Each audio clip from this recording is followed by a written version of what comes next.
Yes? Yes. Yes? I think Chubby's one. Yes! Yes! But actually we're in missions. In some cultures this means yes. Okay, so I guess we won't do it.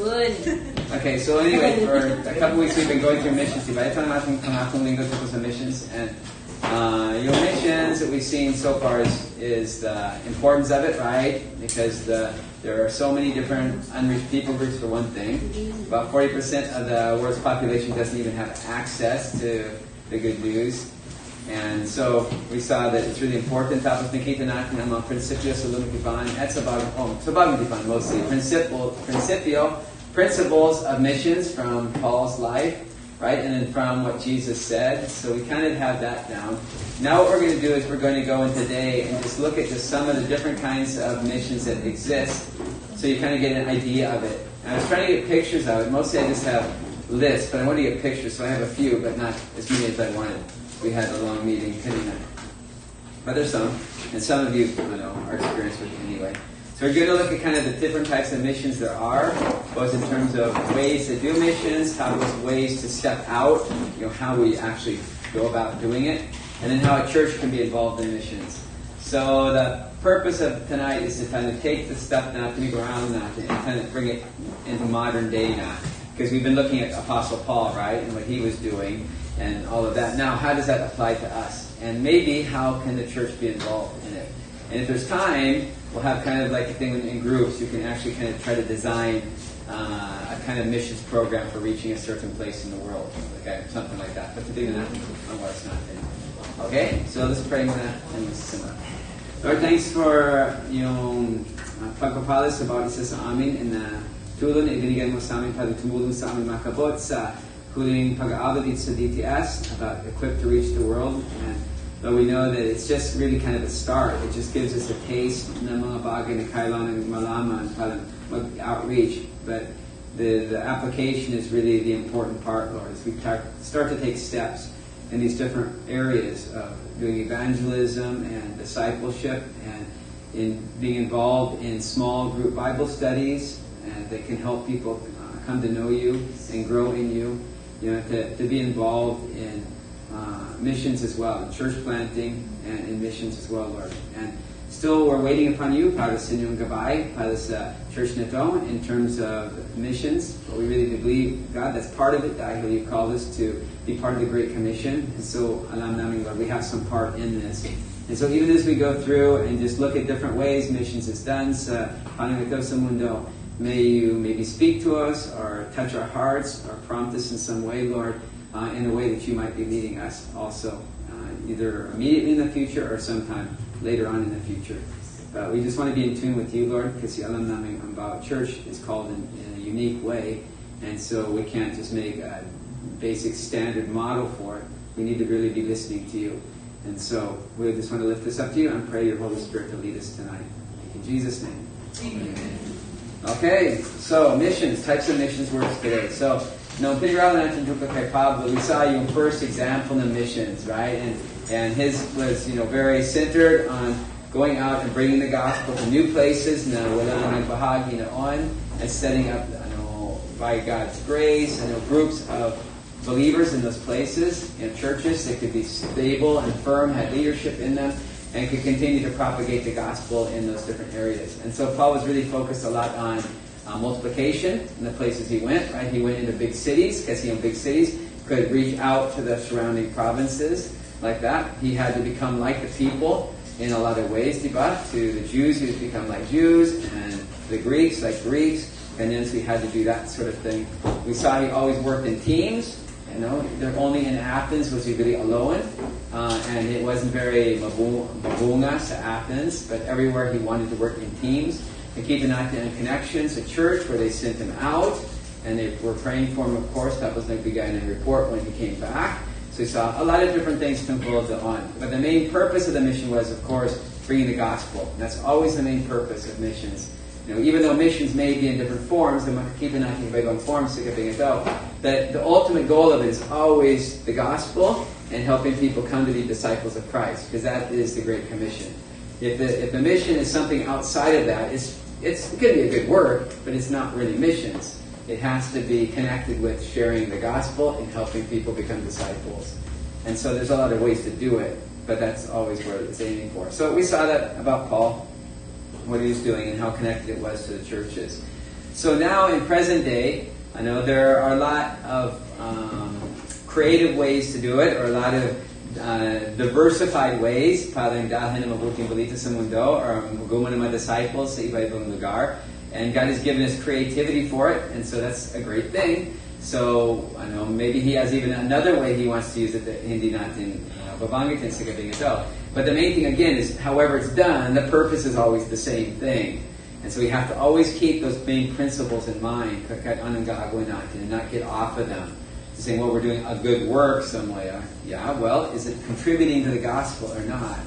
And so, but here's some of the main ways in which missions is done today. Okay, one of them is focusing on evangelism. Okay, so we have a list, and then I'll show you. It has to be behind me, so I can't see exactly the PowerPoint, but hopefully I say what's up there. Okay, so I know the evangelism, and so there's lots of different ways to do evangelism, right? There's outreaches, right? You just do one-on-one evangelism, right? Up there. Okay, there's some pictures I think I put there. Yeah.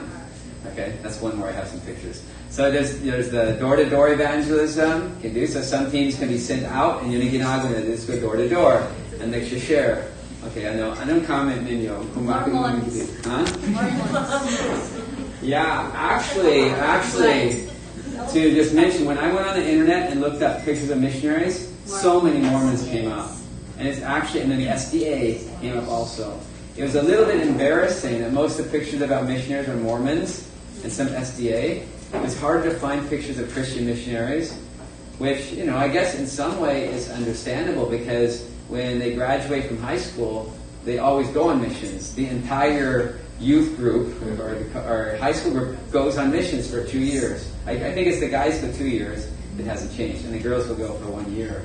That's how committed they are to sharing, and yet they're not even sharing anything that can save anybody. And so it's kind of something to think about. And when you go on it, and the term missionary means a Mormon, that's becoming a problem. So sana, this church will be known as missionaries also, and not just leave it to the Mormons to share like that. So anyway, outreaches. So just ignore that they're Mormons. I try to keep them off, but they showed up anyway, huh? This guy, that Mormon? But the other ones are. You can see that their tags are all over, doing all sorts of stuff. Wala nang LCL. Yeah. The form. But the format. So anyway, yeah, Mormons by that Christian missionaries are dressed in whatever, right? Mormons are always very careful about their dress, right? Their uniform. But anyway, outreaches like one-on-one, ganyan. You can do crusades, where they're big ones, like you have a big film showing or something, and then you do mass evangelism, ganyan. Concerts, in Cabo de Mageti, their worship team has developed it's become an evangelistic team also. And I think it's called Hope Philippines, is that what it's called? And they will go around and help in different areas and do big concerts and share the gospel like that.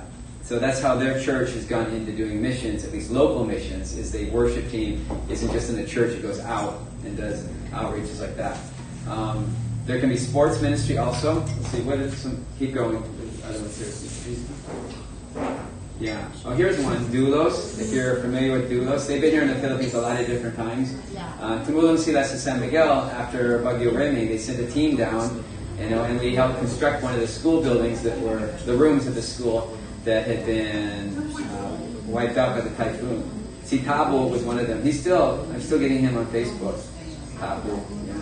Like Tabo. Yeah. But he was from South Africa, and then there were some from Sri Lanka and China even were in there. So it's like a mixture of youth, mostly youth or young adults, and they get on this for like a 1-year program or longer, and they just go from country to country. And then they do like evangelistic types of stuff. Bantam supports the church. And then they have also like book center on where people can visit. They have like a book center, and different types of things on both. So yeah, that's logos. That's actually different. Oh, those are both logos. I think it's maybe the same Operation Mobilization. They have logos and they have doulos. Logos is the one like South America. Doulos is the one here in Asia. So they have a couple of different ones. But it's It's kind of an Operation Mobilization is the one who runs that. And YWAM also has an emergency ship, or did. I think one time one of them sunk, but I don't know if I think it still does. Okay, and then there can be like camps and retreats, like you get the kids together, and you have a camp which is an evangelistic camp. Marami sa mga camps na ginagawa natin are more discipleship camps because they're camps para sa mga kids that are already involved in ministry. But there can be camps that are opened up to those who are not, and then they become evangelistic. So there's a lot of those things going on, and it's still pretty popular to do those. It used to be more popular before dahil mas konti ang mga outreach sa mga bansa, and so there really needed to be the sharing of the gospel in a lot of places. Now, as things have changed a bit, and some countries are developing more and more a network of churches, a lot of them, missions goes more into like a discipleship, which is like the next one there, where the discipleship is more going alongside local churches in that area, and like just discipling people in the church or training in the church, para tumulong sa mga church na maging mas matibay. And that's how I first came to the Philippines then, is that a program called Short-Term Evangelism Program. No, Short-Term Evangelism Philippines. Ganyan. And so the goal was evangelism, but actually it became discipleship, because what it was is we were assigned in churches for 6 weeks, and we lived with families in the church. All of us were split up to live in the family. I was in Mindanao, in Digos. Okay, now they're all looking at that. Pastor, andyan si Kayla. Oh, yeah, nandun? Yan na kaya, no? Hindi pa siya kita. What does that mean? Kasi straight na siya ngayon. Actually, almost any country you go, you can see Neil in there, because he is Indian, he's Cambodian, he's African. Aida. But anyway, so what happened? Oh yeah, on Ginawa, sana my pictures tungkol doon, but it's been a long time since Ginawa ko. But I was assigned in Mindanao, so I stayed, for myself, I stayed with the pastor. He had an extra room there. But Ibama workers, we stayed with families in the churches. And we just lived with the people for 6 weeks and had to eat what they were eating and live the way they were living. So it's really good for enculturating Ganyan. And then we went with volunteers in the church. Ambao Church had to have volunteers, called local volunteers, and at least 5, because I came back and coordinated that program twice here and then 2 times in Africa also. So those were those who would be trained or discipled in the church. And so for each of us who came in, we had this group that we would take out, kind of like the Mormons have someone they take out, right? That's what we would do in each Bible study, sumasama sila. And then we would start the Bible study and then gradually let them start to lead the Bible study. Those were evangelistic Bible studies we did. And then we'd turn it over to them, and it was really quite effective. And and within our groups, we were hundreds of Bible studies started, and with just not that many. Each one was aiming for at least 8 to 10 Bible studies per church started during that time. It happened in almost all of them. We did that. And plus, we could do other things, outreach, film showings, and all kinds of stuff. And then we would leave it to them to take over. So that's more of a discipleship. And that's kind of where I began to get that understanding of discipleship, not just evangelism, how important it is to train people up in churches, because evangelism wasn't enough to do it. And then we were backed up with evangelistic stuff. Actually, going back, go back one to the picture of the sports thing. I didn't show that one. This one, yeah, this guy here, Bud Schaefer. Then I did get a picture. This guy I used to work with. When I was first starting out, he started called Sports Ambassadors with OC International, and at that time it's called Orient Crusade. It became Overseas Crusades, and it became OC International. But he was a really great basketball player, and so he used his skills in basketball to start the sports ministry. And so it was called Sports Ambassadors here in the Philippines, called Ventures for Victory. And they would go at the same time that we came in our groups, and then they would do evangelistic basketball games. So wherever we had churches we were helping, they would come in, and then we would organize, a basketball game for them with a local team, and then they would play the basketball with, support with guys from the U.S. And then at the halftime, they would share the gospel and do some kind of presentation and sing, and then we would hand out, brochures and Bible correspondence courses. And then when I came back to the Philippines in 1990, that was the part that I actually did, was coordinating the Bible correspondence, because they would send them to Manila, and we would grade them and send them back. We keep records of how many did 1 or 2 or something. And actually, through that study, we heard that 1 million people came to know Christ, at least signed that they accepted Christ in their heart through the Bible correspondence course. So that was the way. And then the churches would follow up on those people doing the Bible correspondence courses. So it's a combination of the evangelism with the discipleship stuff in the churches. So anyway, Bud Schaefer was the guy. He was really amazing. He's really an amazing basketball player. Kahit nung matanda siya, he could do all these flips and all this stuff, and people really loved him. So anyway, that's just an example. So there's one of the teams. But we had a lot of them. Yeah, and then when I went to Africa, I coordinated that also. I had to do both of them. I did the church one and also the basketball. I had a guy helping me with the basketball. Since hindi ko masyadong marunong mag-basketball. May iba. But yeah, in Zimbabwe, we got to play national teams. We were even on national TV in Zimbabwe when we were there, just to have American teams come in and play. And we would beat the national teams. They weren't really very good. Now probably mas magaling sila.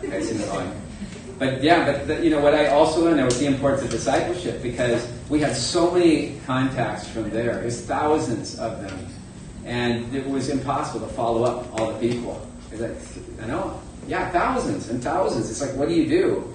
And they didn't have enough people to follow up. That's when I came back to the Philippines and realized it has to really be discipleship. You got to be training at people. You can't just do evangelistic crusade after evangelistic crusade. Dapat discipleship like that. So anyway, yeah, discipleship is one. And so getting involved with the churches or doing seminars, para sa mga churches, that's isa pang paraan para mag-disciple. But that's more training than discipleship. Discipleship, alam natin, takes time, right?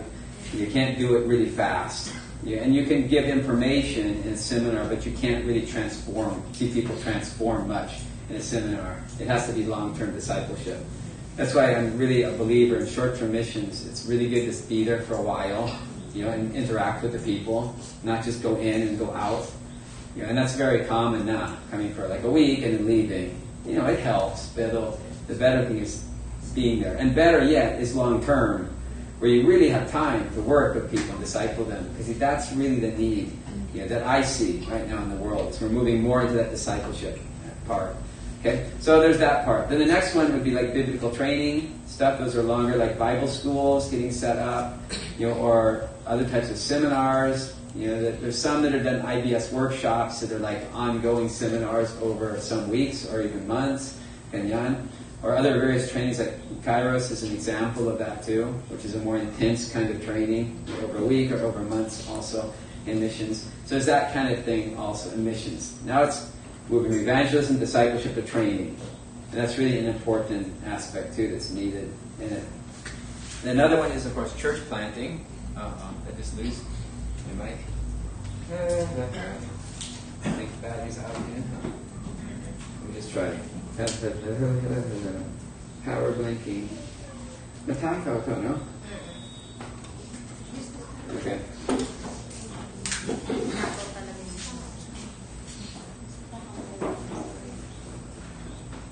This is my life. Can you take this thing off? Where is it?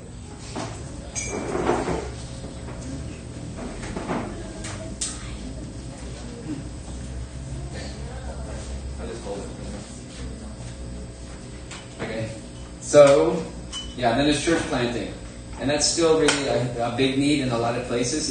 Is planting of churches. It's still in Albay. I think there's only, I forgot what the statistics are, but before it was only 1/3 of the barangays have churches in them in Albay. I think it might be a little bit higher now, but even right here, there's really a huge need. And the thinking in the Philippines generally is there should be a church in every barangay, because see, the barangay is where people can easily access the church. So if they have to go far, para sa iba, it's really mahirap para sa magbiyahe, malayo. So there's really been always a goal, para one church in every barangay, in the Philippines. But there's still so many in Albay where there aren't churches in barangays. And so that's still really a big need here. And in other places, of course, more so. We saw like in Thailand and in most of the Asian nations around us, mas kunti ang mga churches kaysa dito, mas kunti ang mga Kristiyano. So church planting is still really a big need in missions right now. And not just planting, or not just building up churches, but there's still places that need that. So to do church planting, of course, you need to have years of work in going there. You can't be there just sandali, kind of go in. So, but what I've noticed in the world right now is people are more into short-term stuff. It seems like it's fewer and fewer percentage are actually committing themselves long term to stuff. So, but there's really a need for that also. Okay? Then the other kind, besides that, is like Bible translation. Okay, I wish I had pictures of that. I have a good friend doing that in Papua New Guinea, Kevin Nicholas, and they just pretty much finished translating the Bible for their group after like 15 years or 20 years. He moved there just after I moved to San Miguel Island.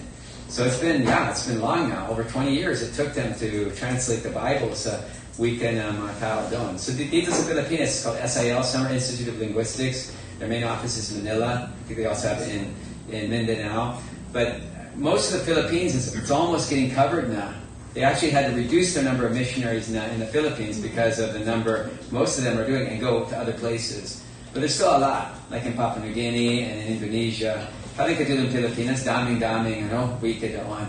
So that's really a big one, that is ongoing and really requires a big commitment of time, in translating it. And they don't only translate Bibles, but they translate other literature as well. So it's kind of cool.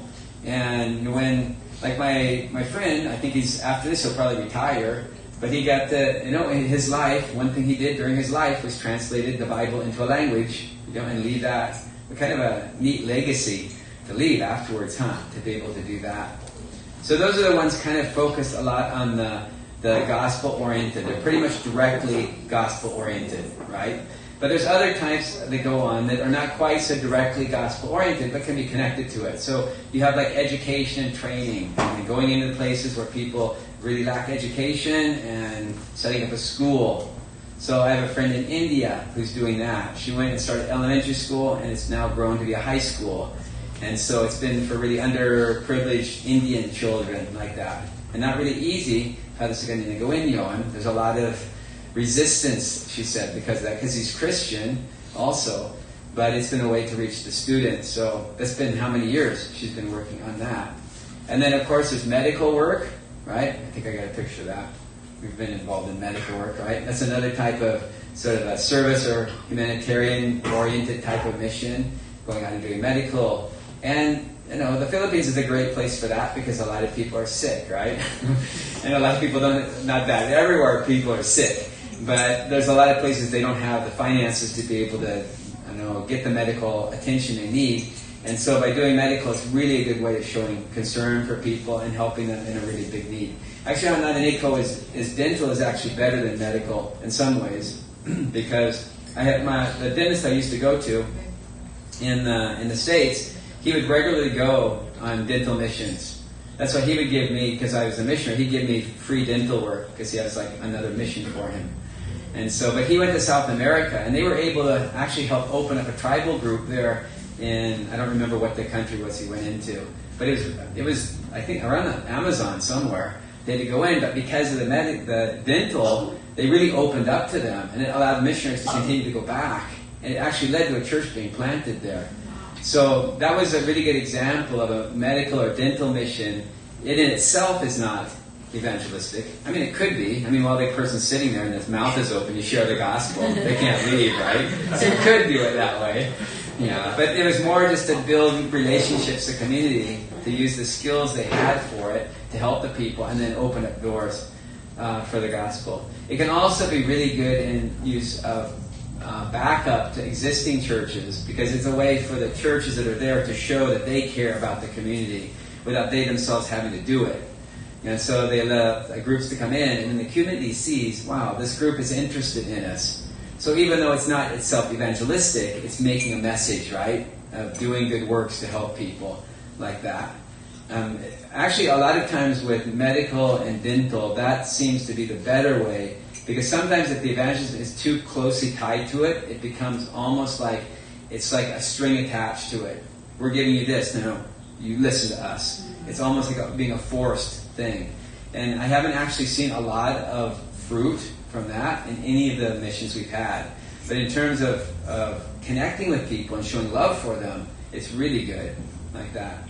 And so what I heard, though, from the dentist in the States when my mouth was open and mine was at and he was talking, he said, actually, dental sometimes works better than medical because the dental can actually fix the problem and it's fixed, right? So there's a toothache and they pull it and it's done, or something else. But with medical, they prescribe some medicine, and it doesn't always work.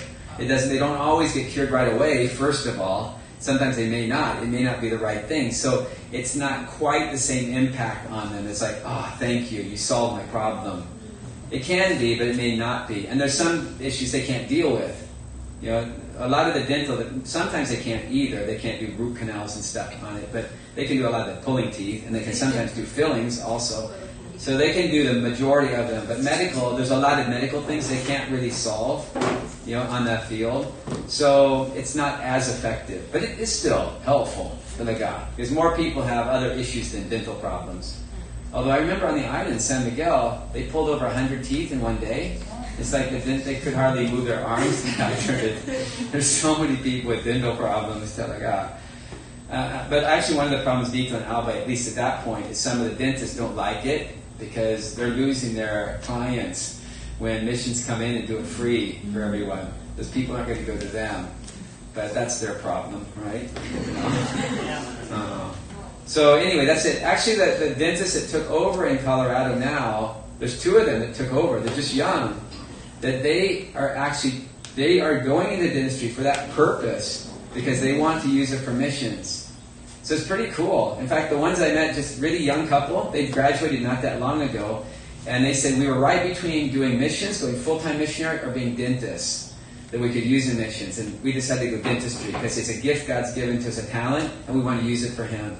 So that's their main purpose. They're doing it in the States, based that thing for funding so they can do missions overseas and help. So I told them sometime they should come here also. I said a lot of people with teeth problems here. So made you open. And I was going to talk to them if I went back in December, but I still have a problem with my tooth, so I will see them when I go back in June. That's when I go. And hopefully maybe they will come here sometime too.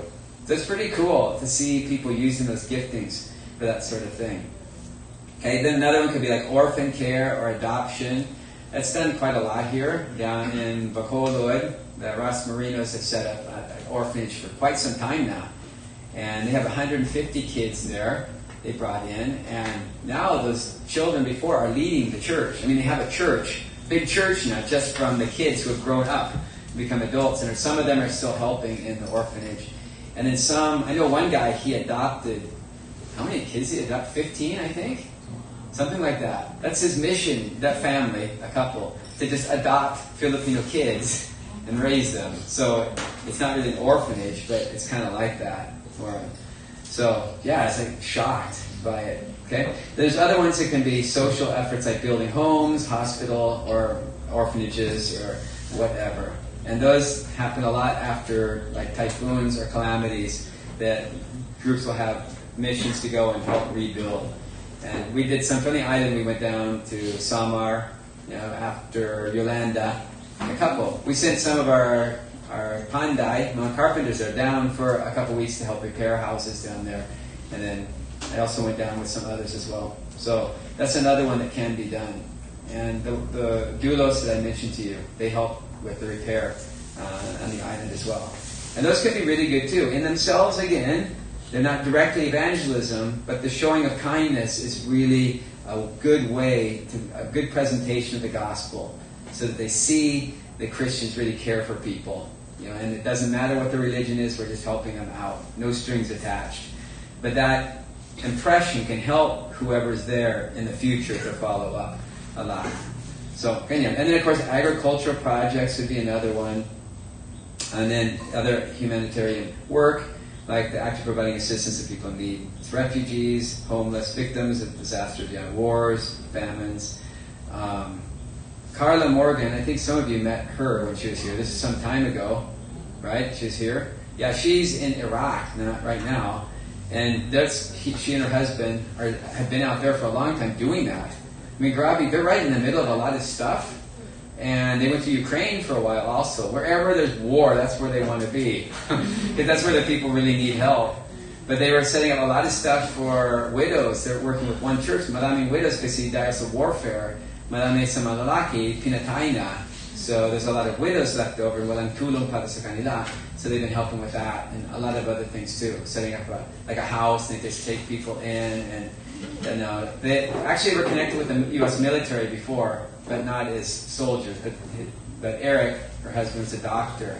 And so when they retired from it, they're still pretty young, but they retired from it. That's what they're now using their life for, is going into these difficult spots, and reaching out to people. So, yeah, humanitarian work. Actually, that's one. Actually, sometimes I was thinking, Sunday we could do a mission and go and help them there. But it's really not easy. Talaga ang mga situations na binabahagi niya sa akin, really hard. And they have to be careful about what they say also, because they're in Muslim countries and they can't always broadcast everything that they're doing there, because it would not be really allowed. But yeah, some they do. All right, so there's those sorts of things. So those are different ways. So there's a lot, right? And there might be other ones too that God comes up with. What can you think? Think of any other ones? Any other way to reach out to do missions?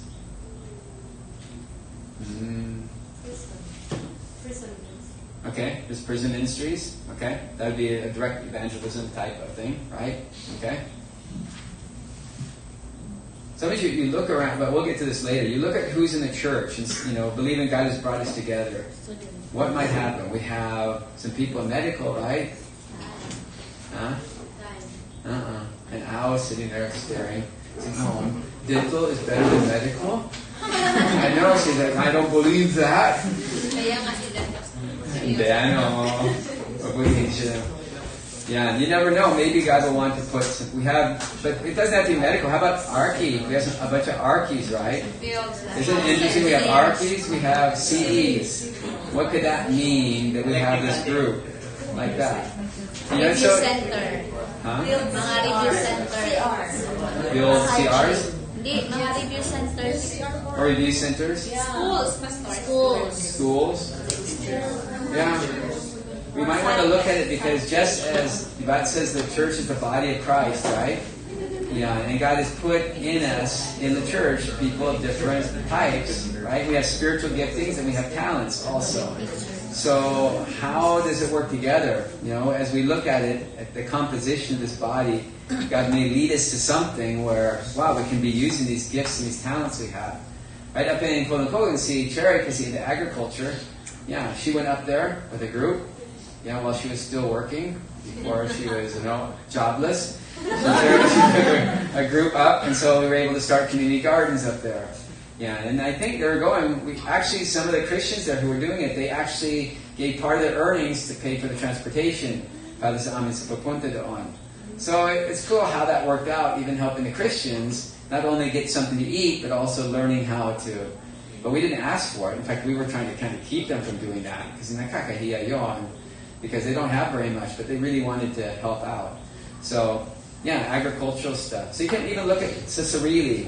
What is it that God's given me a gifting for? Is there something I might be able to use on mission? And sometimes even if you go on a mission, when you're there, that's when you can use it.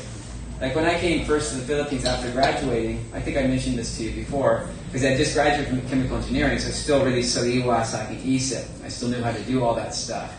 And so I was assigned to campus ministry in different campuses in Manila, as at ARIS and at USD. And ARIS has a lot of engineering stuff in it. So they had chemical engineering students there. So it's perfect for me, because I was able to tutor the students in the school and then also share the gospel with them. So it wasn't actually part of the mission. That wasn't one of the requirements para sumama. But because I had that understanding, I could use it when I was there. And so you never know, the giftings we have or interests we have. It was really my interest in astronomy that opened up some here in Legazpi, because when we had stargazing on the campsite, it happened to be that Hazel was one of the students there, and so that's how I met Hazel, was through the stargazing. And then through Hazel, we started the first Bible study on BU. And so, things like that, just being who you are, can be used for missions somehow. So you can think about it, and just be open, because God gives us our talents and our giftings for reasons like that. Yeah. So a lot of you are lots of experience with kids, right? And there's kids all over the world too, if you didn't know that. So there's always opportunities for kids ministry. So one of the things is just to grow in skills, grow in understanding the Word of God, involved in a lot of things in the church. Yeah, because someday God can be using that when you go out. Yeah, okay? So anyway, here's kind of avenues for missions, how missions can take place in different places, okay? Some of them are like this. And this is not complete, I don't think, because I know there could be more, but here's some of the main ones related to the church. One is strictly church projects, okay? So in a church project, it's the characteristic that's sent by a church, it's supported by the church, it's overseen or monitored by the church, okay? So everything is just the church. So an example of that would be a friend there in Bacolod, David Hinchy. Some of you know him also. He came with John Oliver before. He's the one who actually connected with John Oliver back a number of years ago.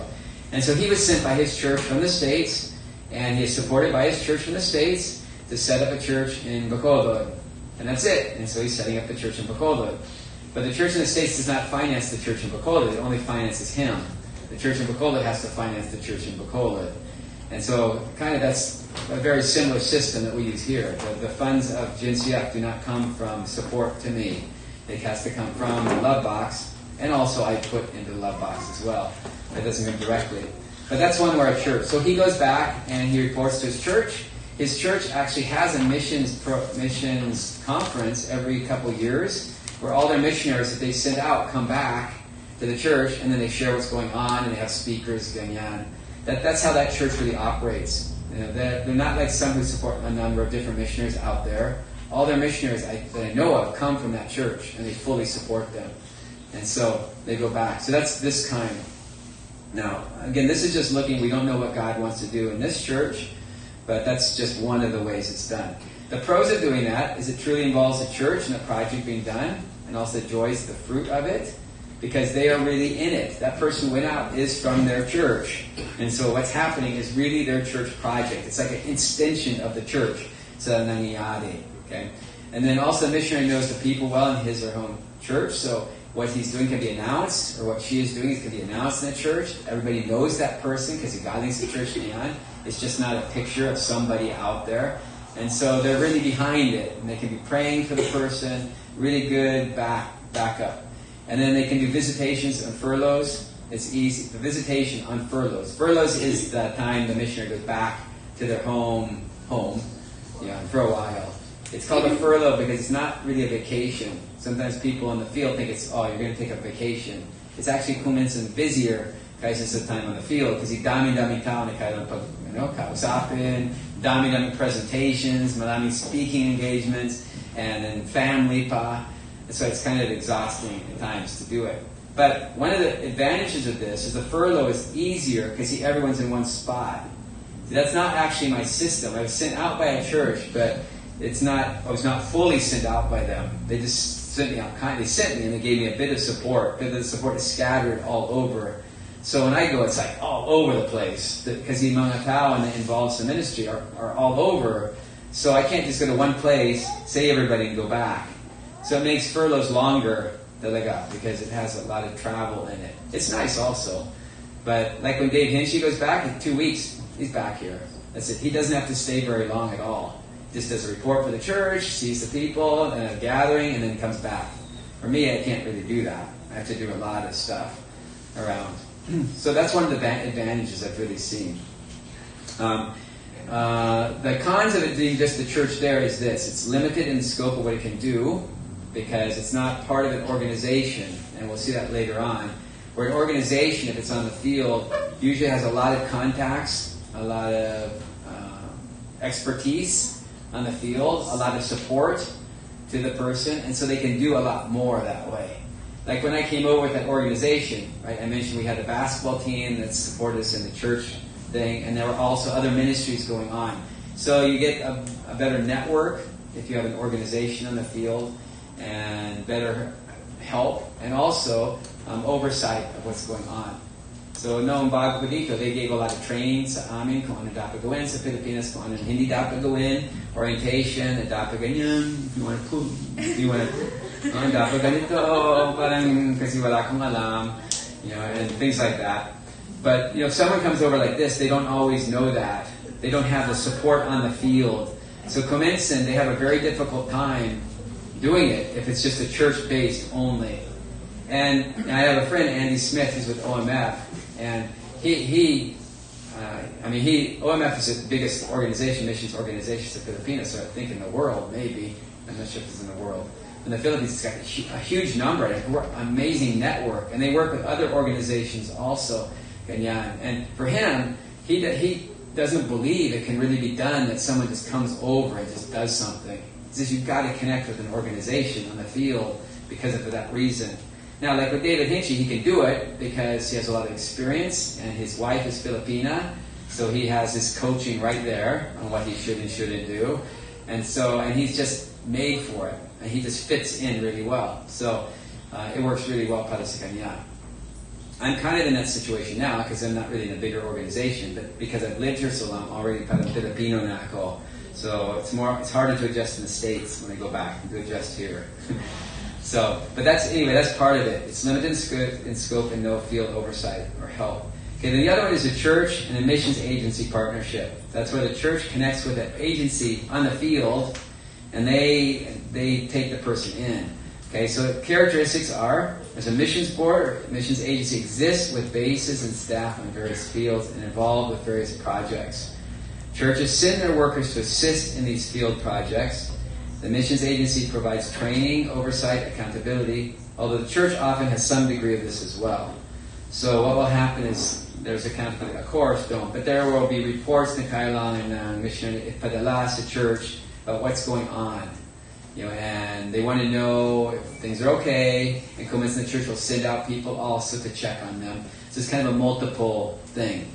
Yeah. And then a percentage of the support comes from the home church, but often from other churches or individuals as well. And the missionary returns on a regular basis to his or her supporting churches to give reports. So that's the way that I came over originally, was that. The urgency was here.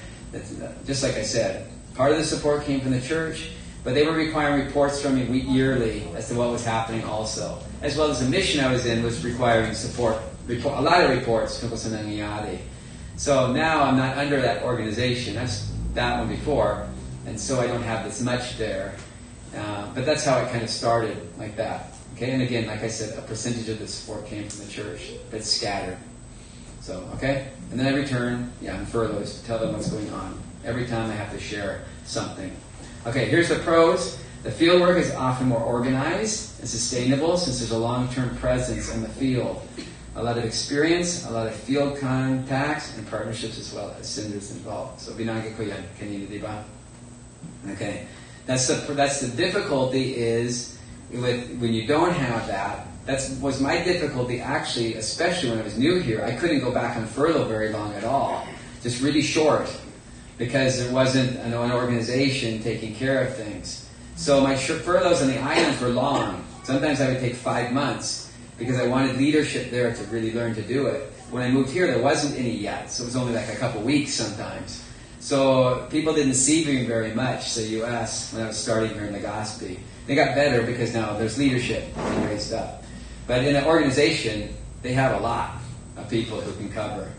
So, like that. And then two, it allows churches to send out workers even though they don't have full budget, and do so because the missionary can raise support from other sources. So, that was it. When I said God was calling me to go to the Philippines, they said, we can do it, but we don't have any money. So, but they still sent me.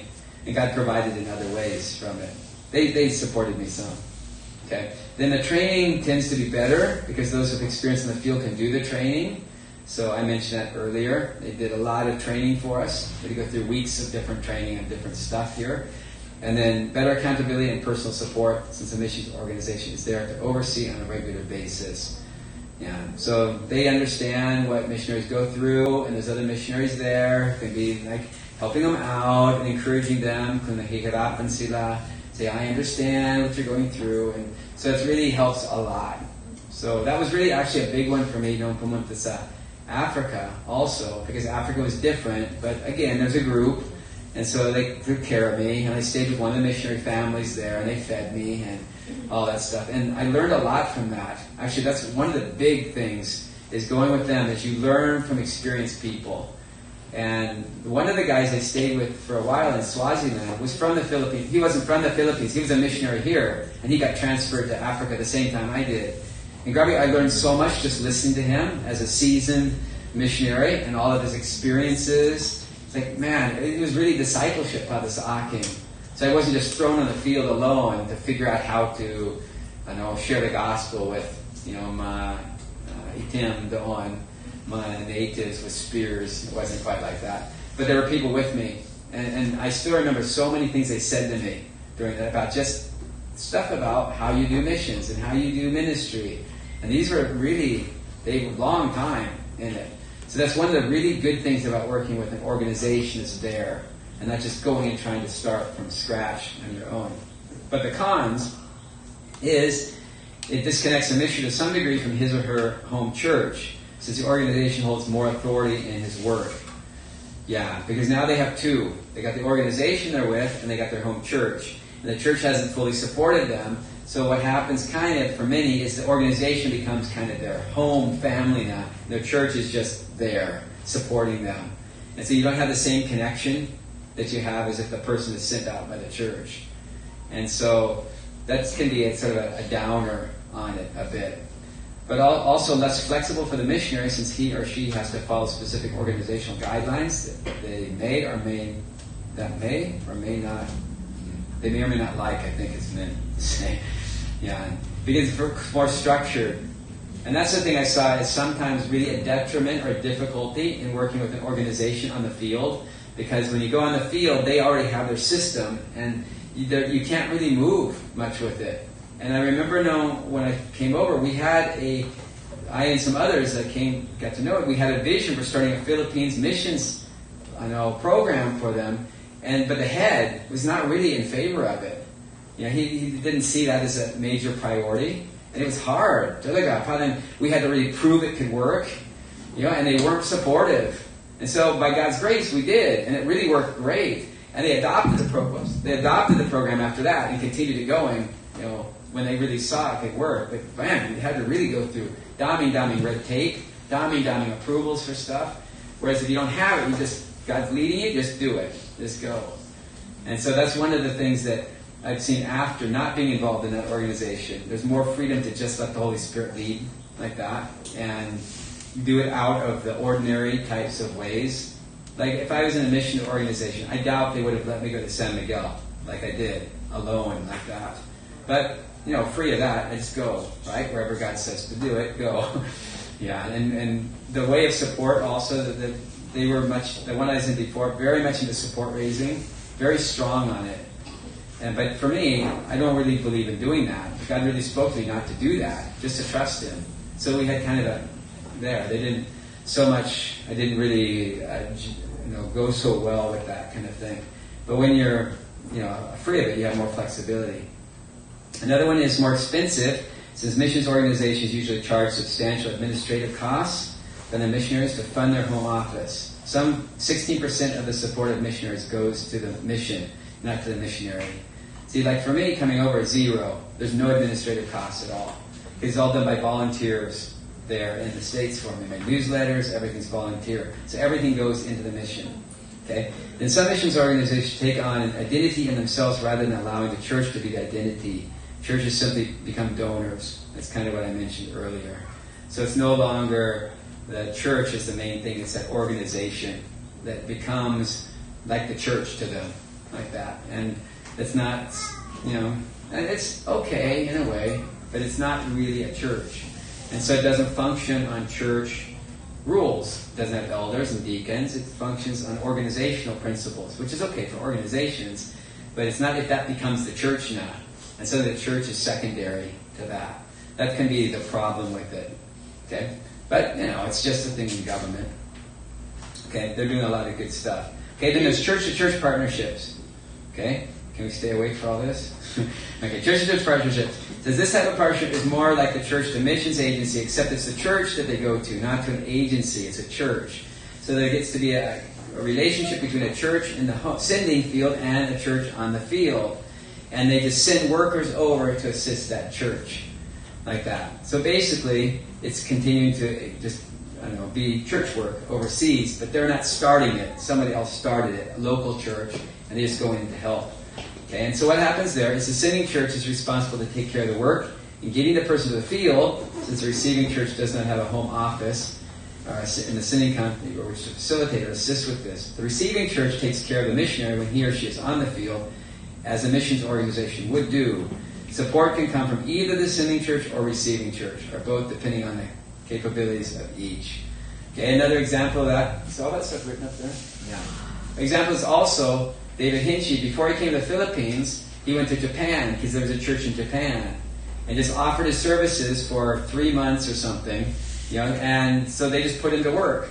And I think the support came from the U.S. And so he helped build the new sanctuary, that's a church to Japan. And then after that, he came to the Philippines. So that's a church-to-church partnership, like that.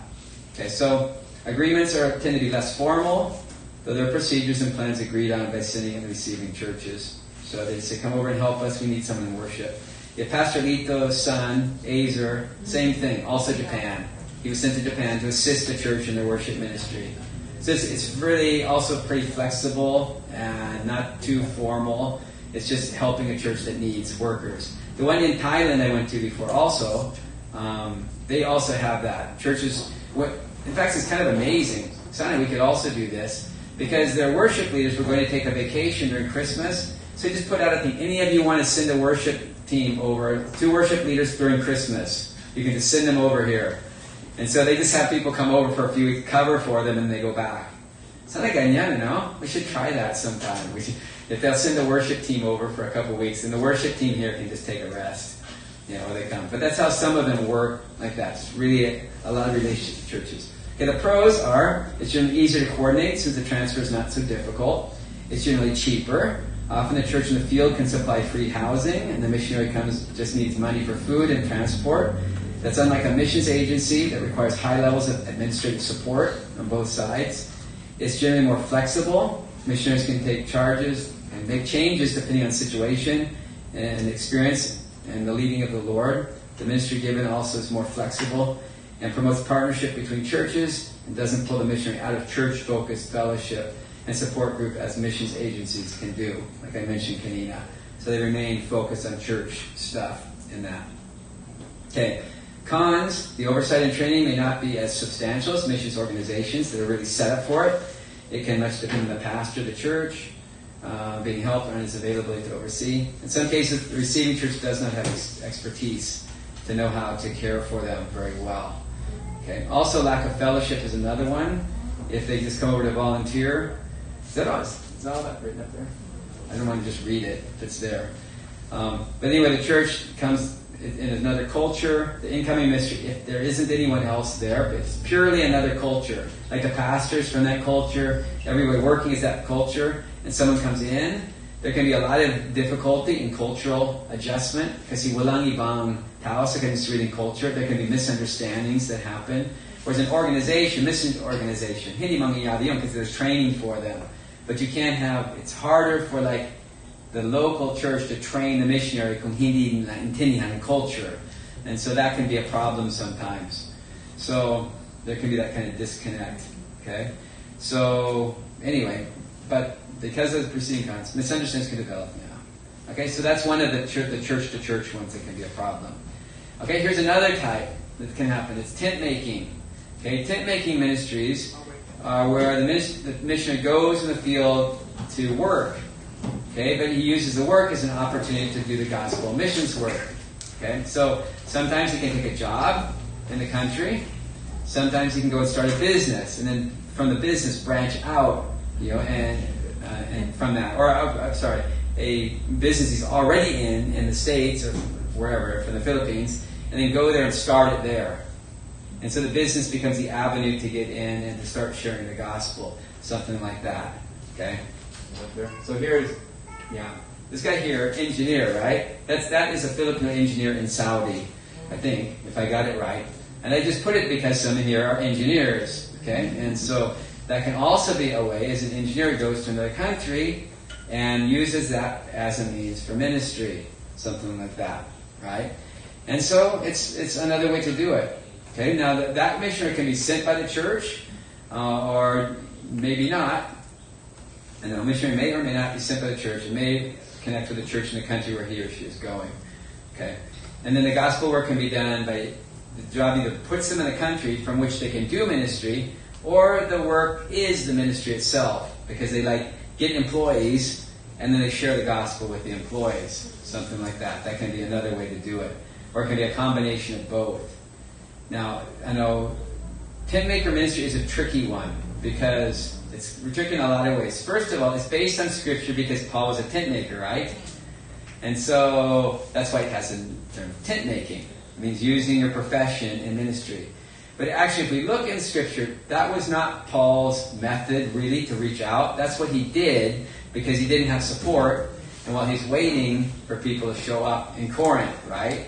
It wasn't a strategy of his to go out and try to get a job somewhere so he could do ministry.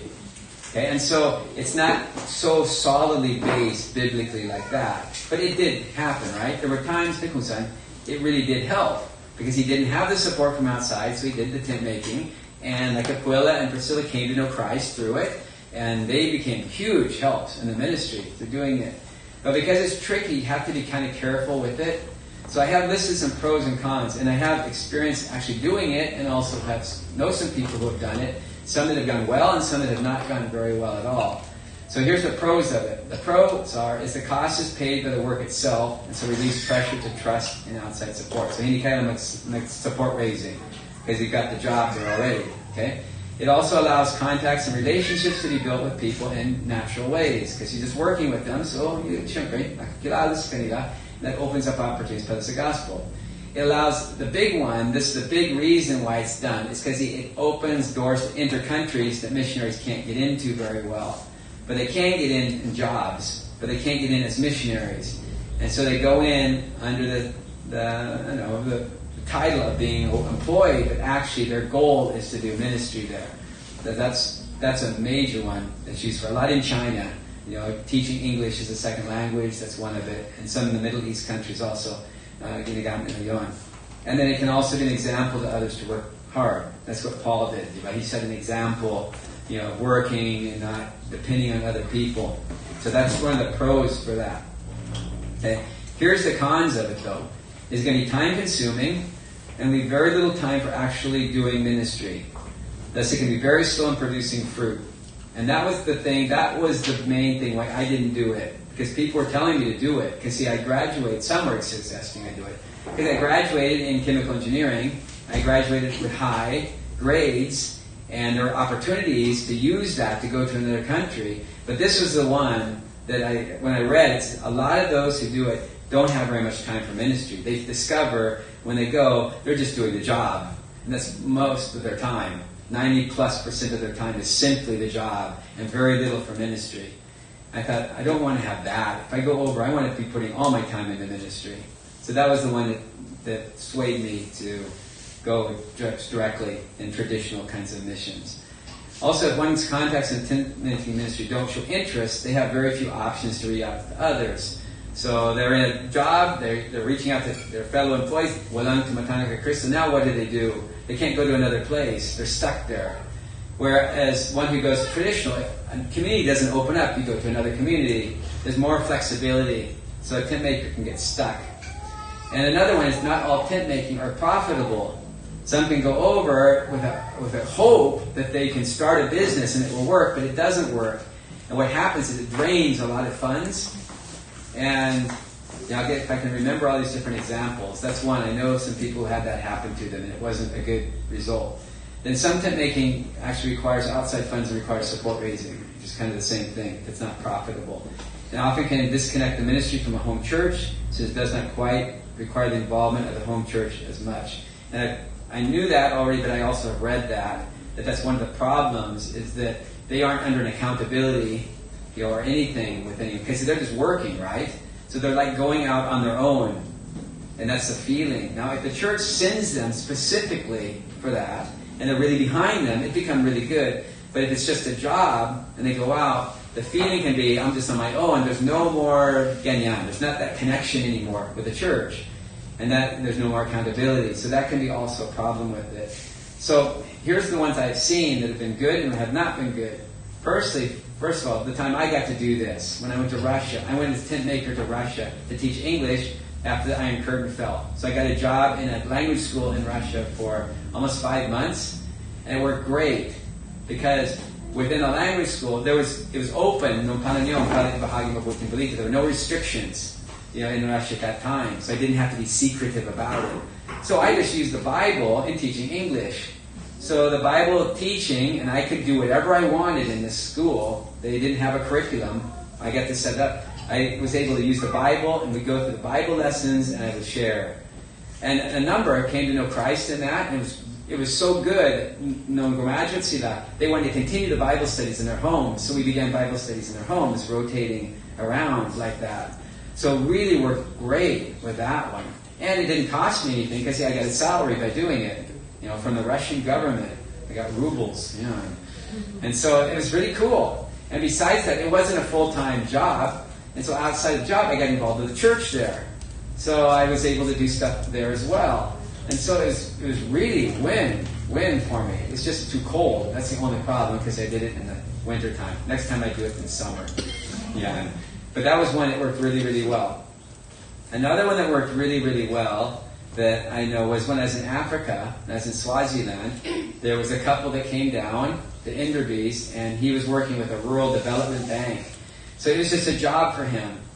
But because it was a job, it was an 8 to 5 job, and he was off on Saturdays and Sundays. He used all of his time, the couple used all of their time outside to do ministry.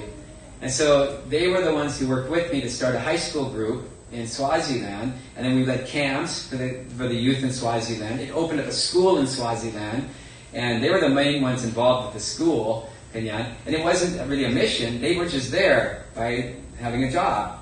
And later they moved to Sri Lanka, and they did similar things. They connected with the church and got involved in ministry there. That one worked really, really well also, in that kind of tent making. The one that didn't, that I know, I had some friends, they went to Thailand and tried to start a business in Thailand. And they had to have a lot of capital to do it. So they raised support for the capital. Then it didn't work very well. And so they wanted to raise more money for the capital. And they got in really bad connection with their supporters, because they kept giving money, but there was no fruit from it. And they finally just had to give up and go back to the States. So that was one that didn't work out very well. Other ones that I've seen that have sort of, but not really well, is when they teach English in a country where you're not allowed to share the gospel. There you have to be careful. See, it worked okay Sakin in Russia, because he was open. But you go to some countries, they're very careful about that. If you start to share, you can get in big trouble and get kicked out like that. So that didn't work too well, also to do that. Though it seems like it's a great open door, it's not really so open, in those sorts of circumstances. I know some that went to Afghanistan. They went in to do pumps. I think it was solar pumps or something. Yeah, I think solar pumps in these rural areas in Afghanistan. Yeah, and they almost got killed in the fighting down there. They'd go to bed at night with bombs, going off all around them, missiles and stuff. But that was very difficult to do as a Muslim country. And they made some progress in relationships, but that situation was so much time in the business. The guy was so much into the business, he didn't have much time to do ministry. And the wife was difficult because women don't really have the freedom so much there in the Muslim country to do stuff. So she befriended some Muslims there. Most of that has been when they came back to the States, because there's a lot of Afghan refugees in the States. So they've been able to do ministry with them in the States. So anyway, just to say, tent making can work, and sometimes it doesn't work. But it's something to consider. And if the Lord leads that direction, it can really work. And especially if you can connect with a local church there, and you can work with that, it can be really good. Like I said, the ones I know, the Enderbys, they always did that. They went to a country, they connected with the church, and then they did ministry through that. All right? So how do you make it more effective? Keep it as less time-consuming as possible. If you want to do it. Remember, your goal is doing the tent making is to share the gospel, so not to get distracted. Do ministry outside of the tent making with an established local group. Yeah, evaluate to be sure it can be profitable. Avoid high-risk options, especially with support required from outside. Yeah, so there it is. If any of us want to try tent making. But there's a lot of skills, and Filipinos can go anywhere in the world Yeah, that's one thing, huh? That's one cool thing. Philippine missions is everywhere. When I went to Russia, there's a Filipino group in Russia. When I went to Africa, there's a Filipino group in Africa. You can't get away from Filipinos. They're everywhere. But the ones like, a lot of times what happens... Huh? What is that? It's Russia. Uh-huh. Yeah, that's when I was in Russia. That's what I used to look like in Russia, believe it or not. Pastor yan. Uh-uh. Guwapo. Because I thought when I went to Russia, they all had beards. But when I got there, they didn't. Ayan. But anyway, yeah.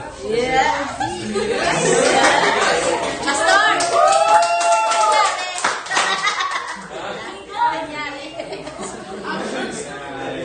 Yan na, ang gwapo na na, Pastor. Kaya gawin mo nga yun. There's no pictures of the Bible study I had, though. Yeah, it's in your computer. You didn't show the ones the Bible study I was doing. Gawin mo nga yung gano'n, no? Yan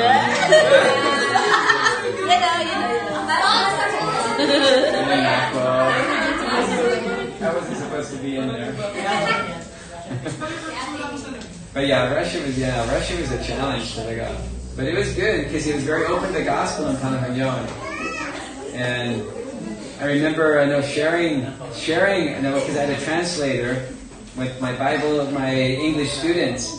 And the translator sometimes would be so amazed by what I was saying that she would forget to translate it.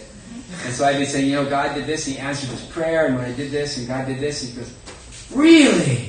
How did that happen? The translator. Oh, no. Yeah, so it really worked out well there. So let us just let the Lord lead. If he's doing it, it can really work out well. Okay? All right. So, what's that? How do you evaluate the type of missions to do? You have to consider closely if it follows the Great Commission, because that's our main goal, right? So whatever the mission is we do, we connect it there and make sure it can connect. But actually, my mom has done missions in a lot of places. Amazing. After she retired, she got into doing missions. And really amazing on Naneko. She's really one of a kind. Because the first one that she did was she went to Guatemala, and she had a burden for the Indians living up in the mountains that were not Spanish speaking, and so she learned Spanish first of all. She studied Spanish, then she wrote up a Spanish as a second language course. So there's English as a second language. That's usually what's used for mission. But she wrote up one for Spanish as a second language to teach these Indians how to learn Spanish and use that. Then she went and connected with churches in Guatemala and lived there all on her own. There, and Grappy and reached out to these tribal groups up in the mountains in Guatemala. It's really crazy. And the story she has, her car was stolen by a drug ring, and they used it to rob a bank. And so they finally got the car back to her, I think, with bullet holes in it because of the shootout. So that was her car she got to use there. Then she had an appendicitis there, and she had no one with her. She had to get to the hospital on her own and get the appendicitis taken care of. Then she took a bus back to the U.S. through Mexico when a hurricane hit, a typhoon, and washed out all the bridges, and she got stuck in Mexico and had to stay in a hospital with all these Mexican Marines there. And then the president of Mexico himself came down to visit. She got to shake the hands of the president of Mexico before they airlifted her out and took her to Mexico City. They grabbed her in Mexico. I know, amazing. But anyway, that was one way she did missions, was to go down and do that. And then she went to Indonesia after that, and she helped with some missionaries who were doing tribal work. And I got to go visit her in Indonesia. So I got to fly in the plane out and over hundreds of kilometers of Gubat, and then land on the grass runway, and these guys with bones in their nose, and then came out. Don't have pictures of that, all those things. So anyway, very interesting, but God's taking care of her, all that. But actually, the reason I was talking about her was she went into the Peace Corps, right? So that's through the United Nations and stuff to do stuff, and she wanted to use that, but the United Nations was very strict on her. She could not share the gospel with them. So that was the way she tried to go through a secular organization, kind of a tent-making thing, to do it, but she couldn't because they won't let Americans share their faith on it. And so that was really, it held her back. That's why I brought it up. That kind of tent-making didn't really work to be too connected and too restricted like that. So anyway, we want to consider how it relates to Great Commission and being sure we can do that when we go there. Consider its connection and benefits to the local church there, because there are churches in a lot of countries, so we want to be connected with them. One thing I've noticed though about Filipinos going over is, especially the Middle East, there's lots that go over thinking it's tent making, but it usually becomes just the Filipinos, which a lot of Filipinos ay tumatanggapi kay Kristo sa Middle East, but there's very little cross-cultural that happens. So when Filipinos go over there, they can't so well connect with the Arabs. Now some of them maybe can. I bet you the engineers maybe can do it because they're working side by side with them. But and most of them, like Isa and Rainier go over, they don't have much contact outside of this Filipino community. But there is a need for it because they said some of the churches that get started there are not good churches. Because the person leading the church is not there to lead a church, he's there to make money. And on the side he's doing a church. So then some of the pastors who go over that way are not really going over for the purpose of ministry. They're going to make money. But while they're there, they start a church. And so they're not sometimes very well trained in it. So maybe some of us would want to do that. You want to go be a pastor of a Filipino congregation in Saudi. If the Lord leads you, get a job there and do it. Go Aaron! Yeah. Okay? And then consider its connection and benefits to the local church. Yeah, how you can connect with it. Yeah, Levi. Some of you have met Levi and Clara. They went Middle East also. I think Qatar, Abu Dhabi. And they were able to get involved with the church there while they were working. And that went really well. And they became leaders in that church. And that church, not sent out, but they began supporting others outside. They're really good. But they're gifted in that. Especially Levi, very gifted in that sort of thing. So they were ideal for it. Just like the Enderbys I mentioned in Africa, very gifted in doing ministry and working at the same time. And then consider how well the follow-up of your work will be. Yeah. So if you're going to go, if you're going to do English as a second language, it's good to be connected to some church. Because what happens kung tatanggap sila kay Kristo? Where do they go? You need to be connected somehow to a local church. Or something, some group, if it's not a church, some organization that can follow up. Okay? So far? Good? Yeah. Okay, so here's the last part then, is just links of missions. Okay, and, this isn't actually the last part. Second to last part. Last part of this section. Okay, length of missions. There's three main kinds of missions. One is missions trips. Okay, those are the short ones. That's just 1 or 2 weeks, that people go over. They're not usually more than 1 month. Although when I was going out, they called short term even 6 months. Anything that was not full-time is short term. But now it's generally 1 to 2 weeks is a short term. They're usually organized by church or a missions organization. They can be really important, but some of it is I read what I wrote down here. Yeah, some of those who came over in the short term we had went back and became missionaries. Like Andy Smith, Nabinanga Kosa OMF, he's one of the top guys in OMF now. He's like the coordinator of the evangelism for Asia. He was one of the workers under us when he came. We have a picture of him when he first came to the Philippines. He and I are on the back of a jeepney.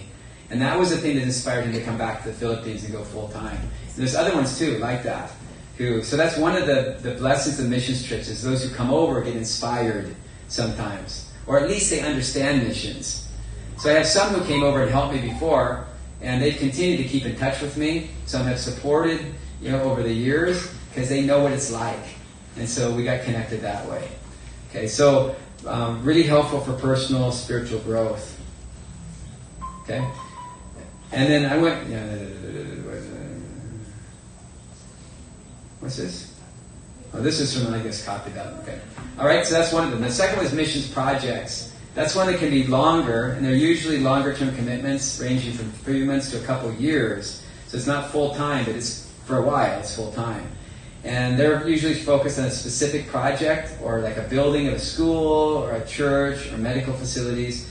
They're organized by the church or by missions organizations. So that's one way to go over for some time. That would be like what I mentioned, David Hinchy and Jen Hinchy going to Japan for those months to help build their sanctuary for them. And then they left after that time. It can be relief work going over also. Okay, but it's longer term. Okay, and then you have full-time missionaries, and I don't have to say too much about that. That's just you. It's your career now. That's what you're doing. You committed yourself, you burn bridges almost behind, and you just go for the Lord. That's what mostly it was before. Now not quite so much anymore. Okay, so all three of those are valid ways of doing missions. Okay, now, looking at which one is better. Okay, because maybe some of us will be able to do that. Okay, if you look at short term, they are good to help develop a deeper missions vision. They can provide a boost for the work already going on in the field. So, I mentioned David Guth, that's kind of what he does, right? Short term. He's coming in March again to give a boost to what's going on. You know, our Pastor Vincent came over for a couple of weeks. That wasn't exactly a mission, it was to visit. But he gives a boost. He did life group, right? Remember what he taught in life group? Is also love, courtship, and marriage, right? Yeah, amen. Yeah, Chris is smiling. She remembers it well. Right? Chris is always smiling, so whatever. Okay, so yeah, again, yeah. So it's a boost like that. So it can be really helpful. You know, when Atrachel, Kuya Bob come over, right? It's a boost for us all, right? When they come, big boost. Yeah. So it can really see short term can really be effective if the people can really come and really be, supportive and helping out like that. Sometimes those short terms are not so helpful. Okay, they can also lead. Here's positive still. They lead to longer term lasting partnerships between the fieldwork and those who visit. Okay, so some of those I mentioned. Andy Smith. I know another guy, David Erickson. He came over. He's in Indonesia now. Actually, no, he's moving around now. Randy Cobb. I got to meet. I met him on a short term mission to Mexico. And then I was best man at his wedding, and I always stay at their house. But I met them on a short-term mission. That happened. Yeah, Bob and Rachel Flores, David Guth, yeah. Here's the cons of short-term. This is the things that aren't always good about short-term. Is they're not very effective because of limited time. They just come and go. And half the time is adjusting. The other half time is sightseeing. Not always like that. But it can be like that. I know. And then they're sometimes not effective because those who join have limited skills. Short-term are often open up to whoever wants to go. And it's the youth group in the church, and okay, let's go on a mission. And hindi sila laging masyadong trained. You know, and sometimes not disciplined also. Sometimes. And they have limited skills. They're not, really long-term in their knowledge. That's why when we went to Cambodia, we made sure everyone had finished BTS. Yeah, FOF 1 and FOF 2. Because we didn't want to bring a team all that way and they didn't know anything.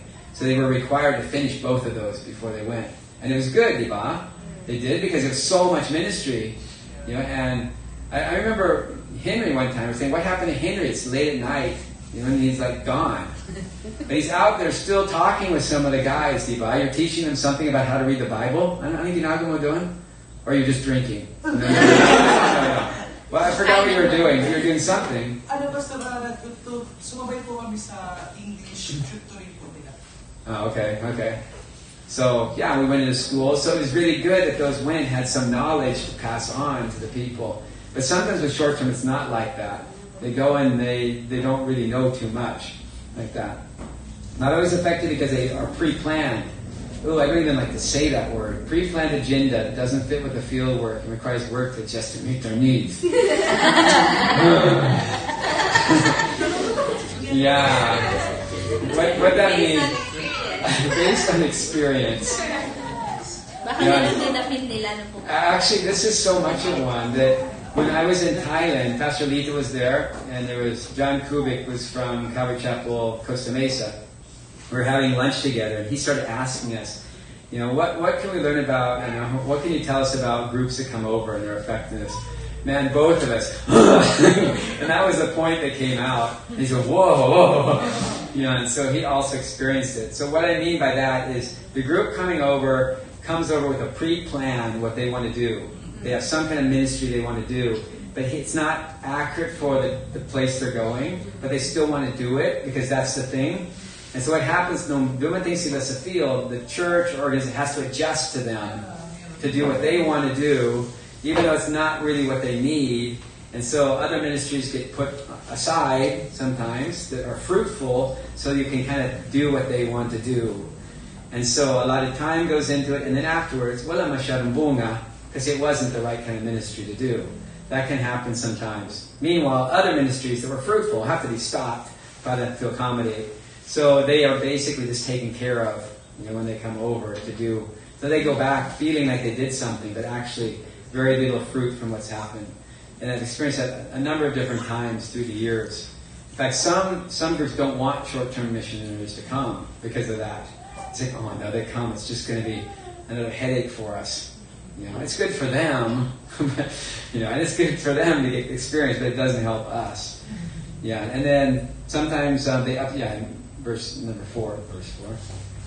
They upset the work in the field.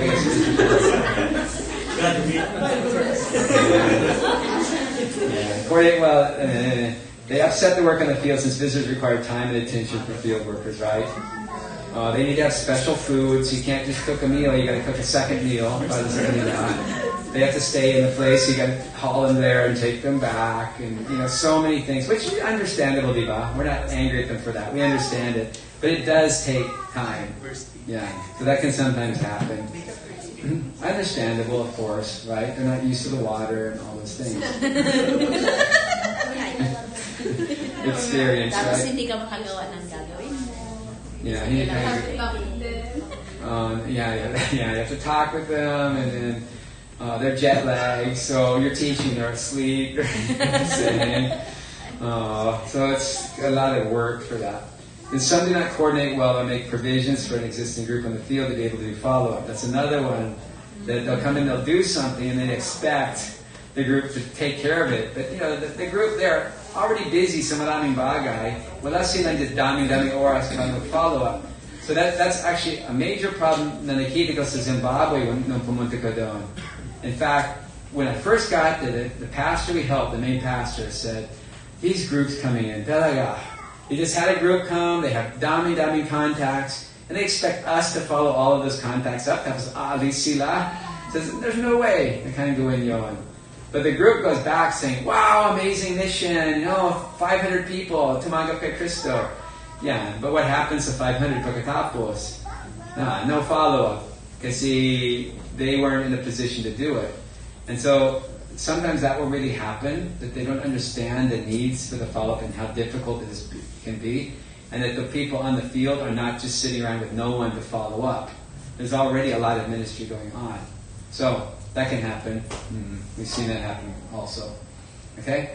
And then usually shows the least financial stewardship. Very high expenses for very little work being done. Because it's almost all in the transportation. That's all transportation, staying in a nice place, ganyan, and a little bit of ministry done. Yeah, and that's it. Compared to when it's full-time, where the time on the field is a lot more than the transportation. And I actually had to say, maybe I mentioned this before sometime, I actually had to tell one, that his mother and her son wanted to come over after a typhoon and help do construction. That was going to be their short-term thing to help. I said, I hate to say this, just send us the money for your transportation and we'll hire people. We'll get a lot more done. And good, I didn't say it quite like that. I said it with a lot of, it took me a long time to say all that. With a lot of nice things. We really appreciate that. We love you so much. We're going to miss you so much. Haling sampal. Yeah. But I know she agreed, and from the price of the tickets, we were able to hire 30 guys on the island for a week, to do construction work, which is way more than she and her son could have done. And so sometimes the short term, the people feel like they're doing something, but it's such a waste, and financially in some cases. Yeah, ganyan. So financial stewardship. And actually what I've noticed as well is sometimes, one of the worst actually is bringing in a group from outside to do construction work, ganyan, as the team comes in. That's the main one, at least dito. Kasi maraming tao dito marunong mag-construction. We don't need the expertise from outside. What we need is we just need the support for the people doing it. And so what we saw once, we had a group come over, and we thought, okay, we're going to let them work with the guys on the island. It'll be good for connection with them. And they're going to build this simple thing. It's just a cottage. Grabe, ang mga guys, sa cancer, they're going, ang Amerikano, talaga, hindi alam kung anong ginagawa na dito. But they were so nice, right? But they just do it, okay. But they're talking, saying, "Happy, yeah." But the Americano, they're thinking, we're coming in here with all our skills. Meanwhile, it was almost, they were laughing at him. So sometimes it's better just leave it to the people who know and let them do it. Another thing that can happen, if a group comes in, it's kind of humiliating as well, because they come in as like the saviors of the world. And so here's the people like in a typhoon, and their house has been destroyed, and they're hopeless now, right? Or helpless. And here comes this group in. We'll build it for you. And they just sit there and watch. It works much better if you help them to build their own house up. Because first of all, they know how to do it better in the first place. That was, they have the joy of doing it and not just sitting there like they're helpless with a missions group coming in. So there's a lot of mistakes that can be made. You studied also, right, When Helping Hurts, that book? Mm-hmm, yeah. Yeah. That's when I read that sometimes missions can really do harm if it's not done the right way. And so it's really important to understand the culture when you go into it. They shared in that book another one where there was a church that wanted to help the poor people. And so at Christmas, so what they did is they rounded up all this stuff from the people in the church, like gifts for the kids. And they thought this is a great thing. So they went into the community and they went to the houses of these poor people and gave gifts for their kids. But they noticed that the husband was never there when they were, if I got it right, they were never there when they got the gifts. The mother was there, the kids were there. And they kept doing this. And said, what's going on? What was happening is that it was humiliating the husband because they couldn't give anything to their kids. And here comes this group from outside that's giving this stuff, and the kids are so happy, but then the father has nothing to give. And so what they were doing was they were actually, there's a negative impact on the community, not helping them at all, by just coming, just giving. And so, that was the kind of introduction to the book that showed we really have to be careful how we do missions and how we reach out to people. How is it impacting them? And that's one thing I found is empowering the people to do the work is better than just helping people. Letting them be part of it. And then, again, they know a lot better what to do than people who come in. Okay, so anyway, where am I on this? Skills need sufficient orientation, preparation before coming. Yeah, sometimes they don't have it. Yeah, they make cultural faux pas, right? Make mistakes. They don't know. Need to take into consideration following up activities, what they can do. But that's how to be effective. Sorry, I moved down. How to be effective. Where am I now? Am I top? That was not? Yes. Okay, good. So need to coordinate well with the existing group on the field. We have had groups come that did it really well. What they said is, you just tell us what to do. We'll do it. They were great. There was a group that came to San Miguel like that, from Calvary Chapel, Albuquerque. They were the best. I mean, they were really good. In fact, we just gave them stuff to do. Go and help the farmers pull weeds in the field. And they were more masipag than the farmers. They went out at 1 p.m. and they're pulling it. Diba? Ang mga magsasaka, hindi nagbubunot alauna kasi masyadong mainit. But they were so enthusiastic that they were out there. And then one said, I spent 3 months pulling weeds to get support to come here. And now my mission is pulling weeds again. But they could see the impact on people. They really said, wow, this group is really here to help. They really want. It was very positive because they worked with what we were saying. And they didn't come in with preconceived mission that they wanted to do. So they coordinating really well. That was so good. That's the one actually it came because Pastor Lito was going to receive them. We didn't have cell phones back then. And he didn't know what to do with them. So he took the bus down overnight to the island and just wandered around the island looking for us until I said, "That's Pastor Lito on that hill." And so he talks to us, "You got to take this team." And I didn't want a team either. But dahil pumunta siya dito mula sa Manila, how could I say no? So we took them, but it turned out really, really good. And they came back years afterwards also. So it was good. All right, anyway, need to be flexible to help where help is needed. This is the team going out, huh? If ever we go out, remember this part. Be flexible. Need to bring over workers with skills that can be used to existing need. Need sufficient orientation and preparation before coming.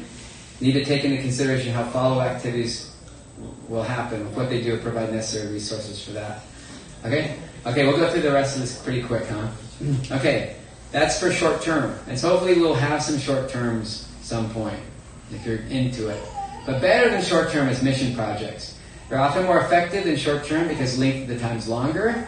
Often more effective than short-term because purpose is determined by the field. You're going for something there. Better stewardship of funds because larger percentage used for ministry, less for transportation.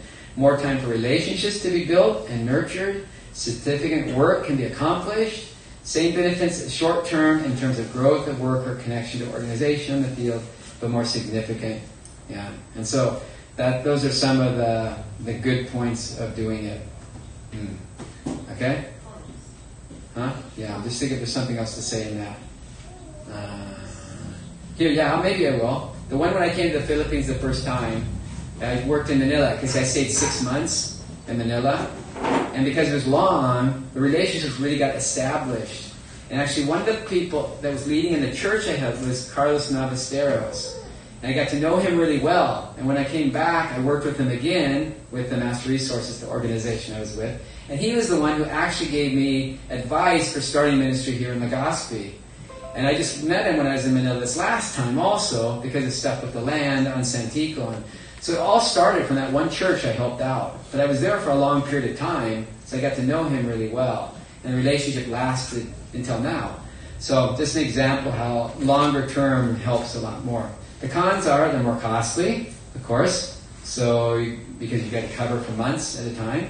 If problems develop, they can be disruptive to the ministry because you don't go home right away after the problem.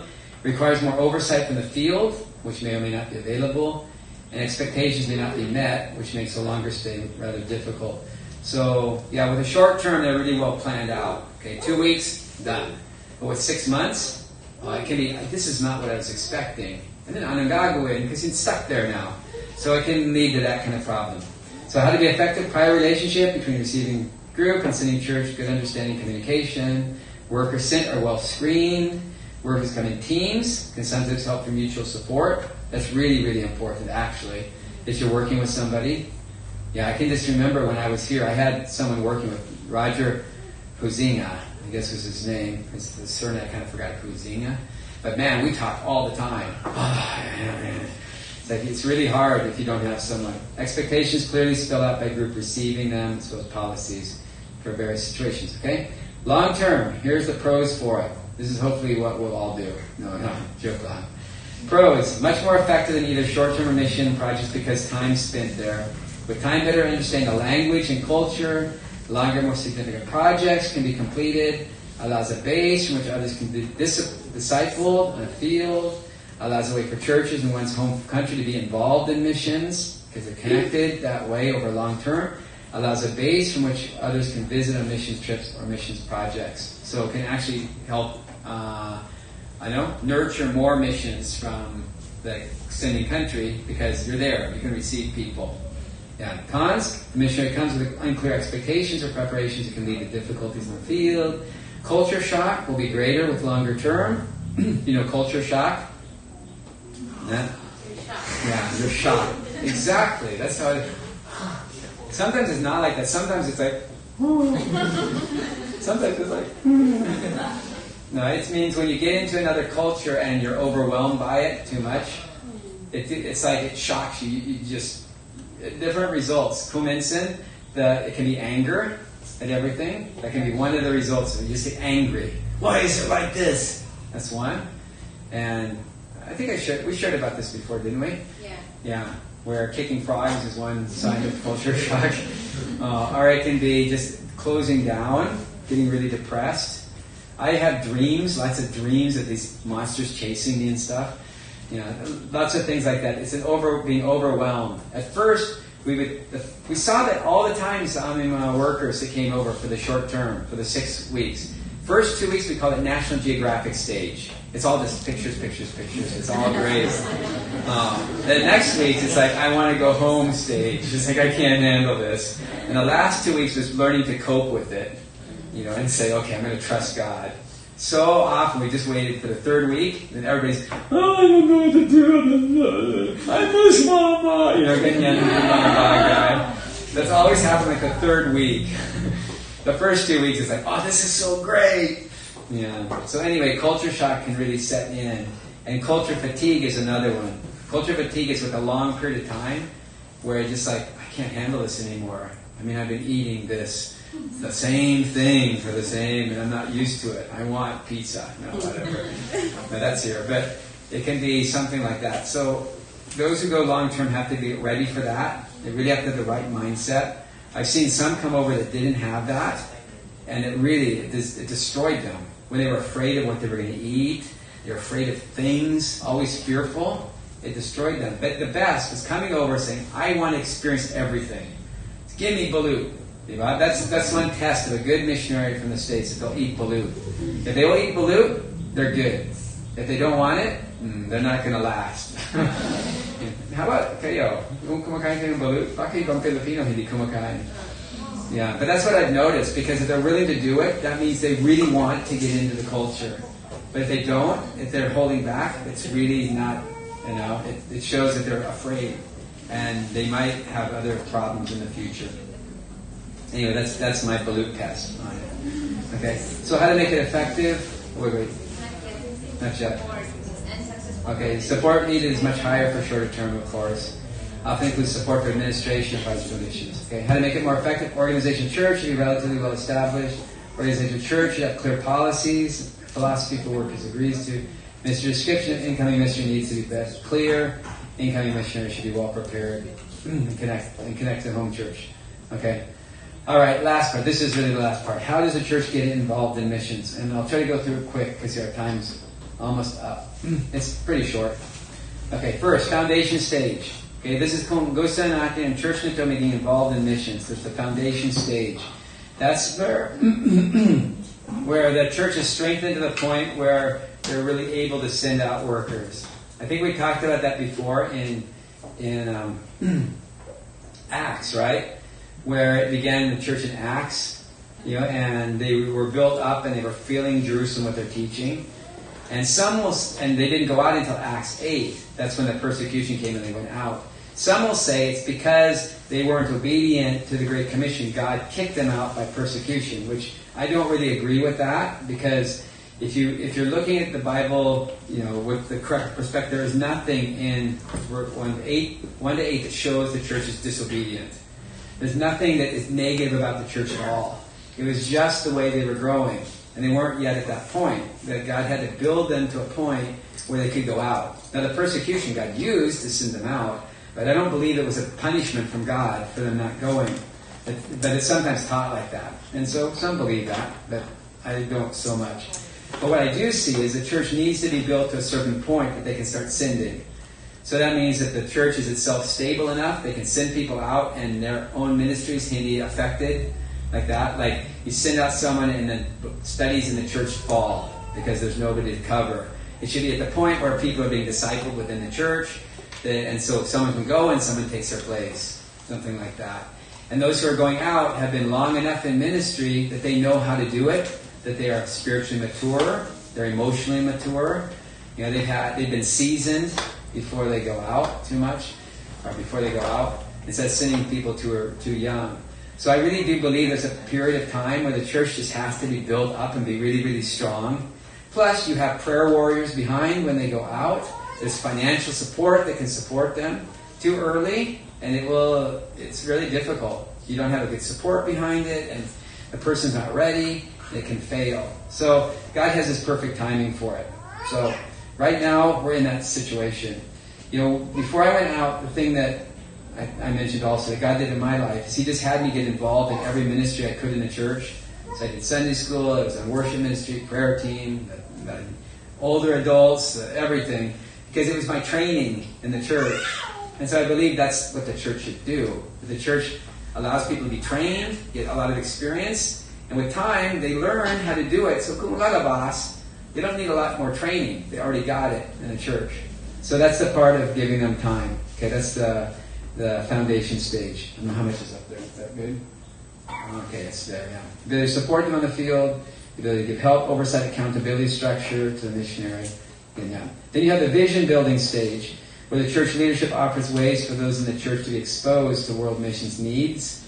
Okay, so the world becomes more of a focus. The church invites and allows missionaries in other areas to share at the church. The the church provides information to encourage prayer for other nations or prayer people groups. Okay, so that's the next step, is building vision in the church. Then there's a training stage, which is where the church has access or provides sufficient doctrinal and ministry training for the missionary to go out and be equipped. I'm just reading it, huh? Okay? And also the missionary should have ample experience in a variety of ministries in the church. That's Unabinagako, right? Or if other organizations so as to be equipped for the work he or she will need to do on the field. So the church focuses on training. That's why we really want to do a lot of training, right? That's why we have DTS. Oh, this is DTS, right? That's why we're doing it. Because see, somehow, in some way, God wants to use us. And so if we have no training, paano niya gagamitin ang ating buhay? So we're doing it, not necessarily for missions, even ministry dito, but training is really important. And then missions exposure, partnership stage. That's where the church will allow nearby missions bridge opportunities for those in the church, outreaches to other towns or other language or cultural areas, online outreach to other ethnic groups nearby. That's actually one reason why we started in Karamoan and others, was to give people a chance to be doing outreach. It's part of the training thing, not just to reach the places, but for missions exposure to some extent, right? And then with time in the church can widen exposure that is able to be provided. And meanwhile, the church seeks to build up contacts working in various missions fields.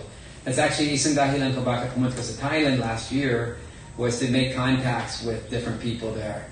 And so it kind of happened, it kind of didn't, I know, but at least that's why I went. Because looking forward to missions, we need to know people in other countries also, because we may be connecting with them.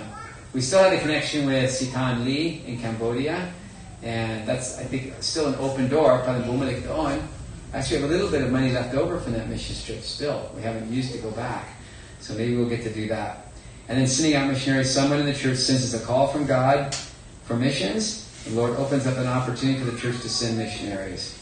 It's confirmed by the church through prayer and seeking the Lord. An agreement is made with the group to be helped, and the missionary is sent. Yeah, so may that be happening sometime. But God does it, right? He has to speak to the person. He has to speak to the church. It goes. It's not something we can program in and make it happen. Like saying, after you graduate from DTS, you are required to go to another country. We won't do that. But at least, we're waiting on God, right? It's His timetable for us. And if He wants to send anyone out, He will be speaking to us in different ways on that.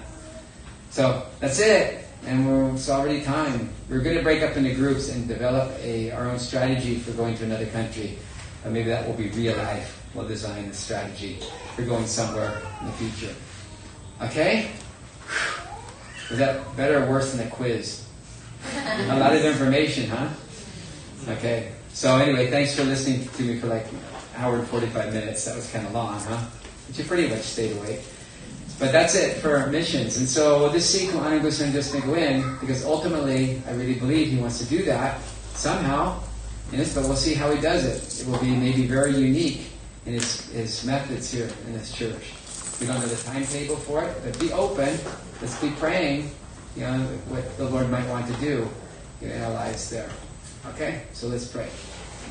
Okay, Lord, thanks for our last DTS session in terms of the teaching part, and thank you, Lord, for each one who's persevered hanggang ngayon sa daming lessons and daming assignments and daming attendance. Lord, I really see in them that heart that wants to be used for you. And alam ko, Lord, na not all have had a lot of time to do this. Marami may iba mga gawain din sa buhay and studies and other things, Lord. But Lord, you see their heart and really wanting to be used. And we know, Lord, that the ability to be used comes from you, from your Holy Spirit. And I pray, Lord, that you would really give your empowering to every one of us, God. That even where we are right now, that you can be more and more using us as a light shining for you and preparing us for what's in the future. And we pray also, Lord, that in your time and your way, Lord, according to your will, you'll use this church more and more to make an impact in this world.